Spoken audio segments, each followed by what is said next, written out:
Hello students, welcome to maths class. आज हम देखेंगे 8th स्टैंडर्ड मैथ्स यानी मेजरमेंट चैप्टर 2 टर्म 1 का मापें हिंदी मीडियम का देखेंगे, हिंदी में देखेंगे।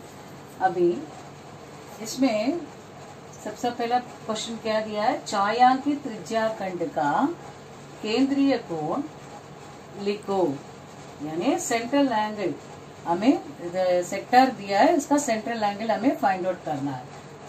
और प्रत्येक वृत्त समान त्रिज्याखंड में विभाजित है, यानी वो बराबर का इक्वल पार्ट्स में वो बांट कर रखे हैं। समान भागों की संख्या को हम क्या मान लेते हैं, माने n। Number of equal parts को हम क्या मान लेते हैं, n मान लेते हैं, स्मॉल लेटर n। अभी देख लीजिए, ये चित्र दिया है ये सब, लेकिन हल करना इतना आसान है। अभी देखेंगे इसका कैसे करना है। तो त्रिज्याखंड यानी सेक्टर दिया है और केंद्रीय कोण theta degree equal to 360 degree by n। इसका यूज करके अभी इसका उपयोग करके हल करके देखेंगे। अभी देख लीजिए, यहाँ पर सबसे पहले कितना नंबर ऑफ इक्वल पार्ट्स कितने दिया है देखना है, यानी समान भागों की संख्या लिखना है हमें। सो n इसमें कितना है, 1 2 3। कितने भाग है इसमें, 3 समान भाग है, इसलिए 3 ले लेंगे। अभी इसका केंद्रीय कोण हमें निकालना है। केंद्रीय कोण क्या है, theta degree equal to 360 degree divided by n। n का मान कितना दिया है, 3। अभी 3 के पहाड़े में से काट दीजिए। 3 के पहाड़े में ये 3 कितने बार जाता है, 1 बार जाता है। और 3 के पहाड़े में 6 कितने बार जाता है, 2 बार। और ये वाला 0 ऐसे ही डाल दीजिए, तो कितना मिलेगा, 120। इसको 3 के पहाड़े में काटने से 120 डिग्री मिलता है। यही इस भाग का थीटा डिग्री का मान, यानी केंद्रीय कोण, सेंट्रल एंगल। अभी अगला देखेंगे। तो नेक्स्ट डायग्राम में क्या दिया है, कितने इक्वल पार्ट्स पहले दिया है हमें लिखना है। तो n इक्वल टू 1 2 3 4 5 6। कितने इक्वल पार्ट्स दिया है, 6। सो 6 समान भाग दिया है, तो इसलिए हम n इक्वल टू 6 मान लिए। अभी थीटा डिग्री हमें निकालना है। So theta degree equal to 360 degree by n कितना मिला है हमें इसमें, इस चित्र में कितना दिया है, 6। तो 6 समान भाग, उससे भाग कर लीजिए। 6 के पहाड़े में कितने बार जाता है, ये 36। 36 कितने बार जाएगा, 6 बार। तो 6 और ये वाला 0 ऐसे ही लगा दीजिए। सो कितने डिग्री है, 60 डिग्री हमें मिलता है, 60 डिग्री मिलता है। अभी अगला देखिए, त्रिज्याखंड में इसमें क्या दिया है, इस चित्र में कितना इक्वल पार्ट्स दिया है। तो सबसे पहले हमें निकालना पड़ेगा।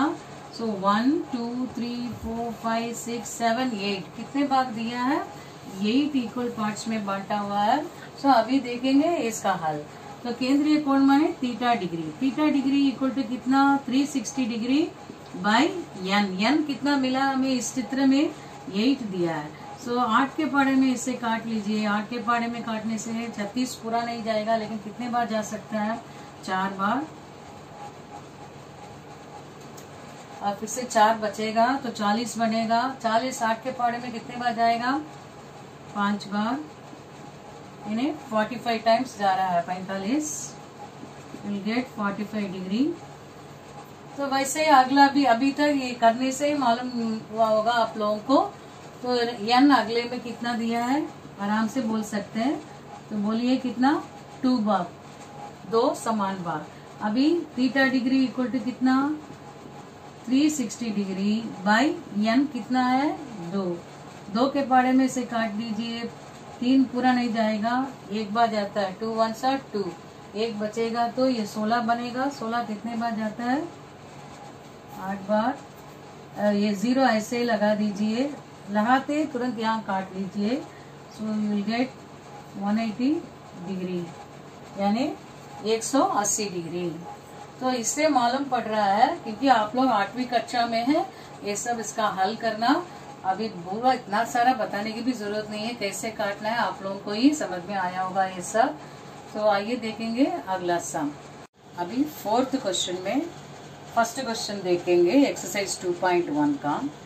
यदि केंद्रीय कोण 45 डिग्री यानी central angle is given 45 degree, r equal to 16 centimetre, that is त्रिज्या कितना दिया है, रेडियस 16 सेंटीमीटर है, तो वृत्त के त्रिज्या खंड की चाप की लंबाई, क्षेत्रफल और परिमाप ज्ञात करो।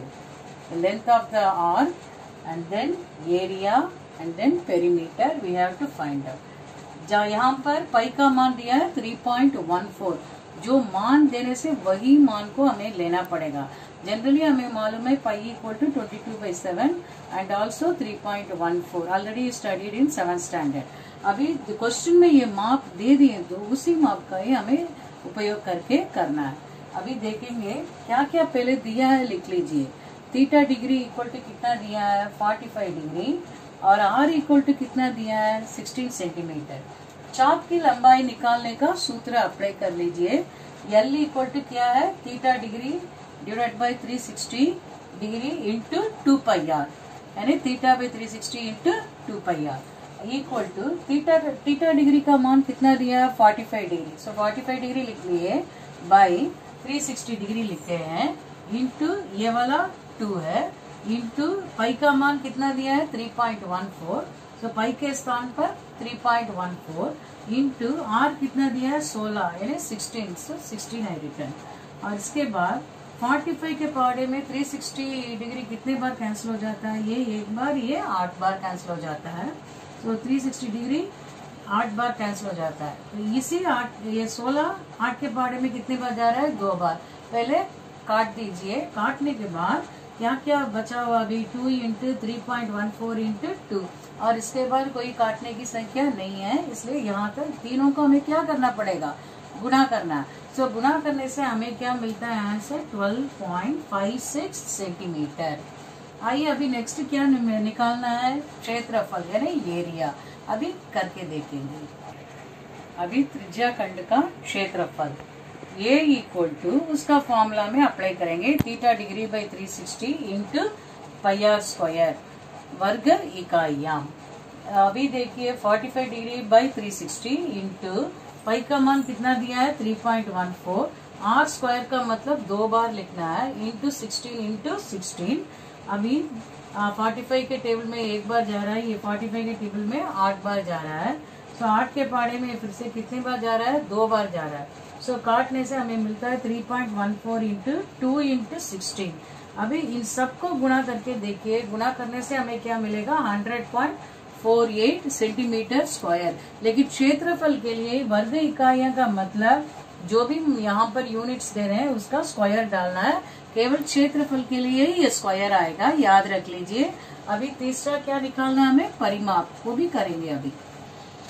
अभी त्रिज्या खंड का परिमाप यानी perimeter P equal to L plus 2R इकाइयां। इसके पहले हम देखे थे त्रिज्या खंड की चाप की लंबाई निकालने का सूत्र है अभी, यानी L equal to theta by 360 into 2 pi r इकाइयां।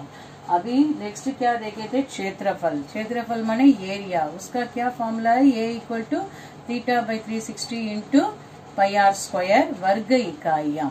अभी क्या देखते हैं हम, त्रिज्या खंड का परिमाप। परिमाप में P equal to L plus 2R इकाइयां, इतना यूनिट्स है। अभी इसमें उसका जो जो हमें हल मिला है उसके अनुसार अभी करके देखेंगे। L कितना मिला था हमें, L इक्वल टू 12.56 सेंटीमीटर। अभी इसका यहाँ पर अप्लाई करके देखेंगे।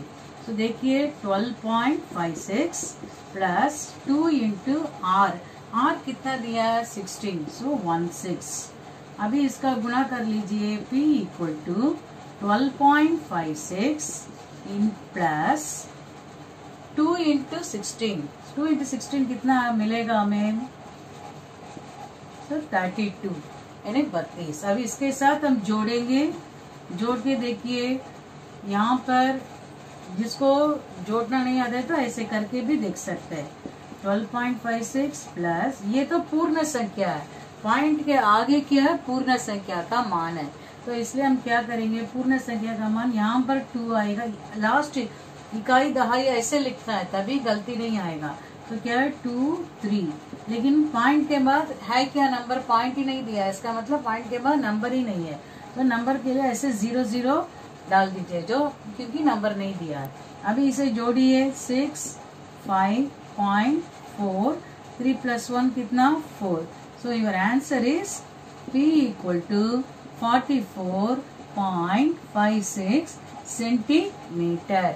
तो बाकी सब के लिए सेंटीमीटर आएगा, लेकिन क्षेत्रफल बोलते हैं हमें क्या मिलेगा, सेंटीमीटर स्क्वायर में आएगा। फिर से एक बार मैं बोल रही हूँ, जो भी सूत्र दिया है उसको याद कर लीजिए, बराबर वो सूत्र के अनुसार हम उसमें डालेंगे तो उपयोग करके देखने से मान आराम से हम निकाल सकते हैं। सो पहले देखे थे हम कौन सा सूत्र देखे थे, चाप की लंबाई निकालने का सूत्र है, क्या है वो, L equal to theta by 360 into 2πr इकाइयां। तो वैसे ही उसका क्षेत्रफल निकालने का सूत्र क्या देखे थे हम, A इक्वल टू यानी एरिया, कैपिटल लेटर ए का मतलब एरिया, क्षेत्रफल equal to theta by 360 into πr square, वर्ग इकाइयां यानी स्क्वायर यूनिट्स। और नेक्स्ट क्या देखे थे हम, परिमाप। परिमाप का फॉर्मूला क्या है, P equal to L plus 2R। तो इन सूत्रों का मालूम होनी चाहिए, इन सूत्रों में याद रखने से ही हम इसका हल कर सकते हैं। सो सूत्रों का याद रख लीजिए, और उसमें जो जो नंबर दिए हैं उसके स्थान पर हम उपयोग करके हल निकालने से आराम से हम हल निकाल सकते हैं। सो अभी मालूम पड़ रहा है ना सबको, इसका हल कैसे करना है, समझ लिए होंगे। Okay, thank you.